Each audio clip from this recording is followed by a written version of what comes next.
नवी मुंबई महानगरपालिकेच्या कंत्राटी कामगारांच्या समान काम समान वेतन या मागणीसाठीच्या काम बंद आंदोलनामुळे शहरातील विविध ठिकाणी कचरा न उचलल्याने परिसरात घाणीचे साम्राज्य पसरले आहे, ज्यामुळे लोकांना नाहक त्रास सहन करावा लागत आहे। हजारो कंत्राटी कामगार आपल्या न्याय हक्कांसाठी लढत आहेत।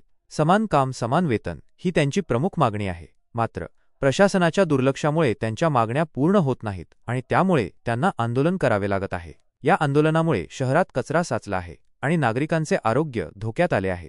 कामगारांचे म्हणणे आहे की त्यांना कमी वेतन दिले जाते आणि त्यांच्या कामाचे योग्य मूल्य दिले जात नाही, त्यामुळे त्यांना आपल्या कुटुंबाचे पालनपोषण करणे कठीण झाले आहे। समान काम समान वेतन मिळाल्यास त्यांचे जीवनमान सुधारण्यास मदत होईल।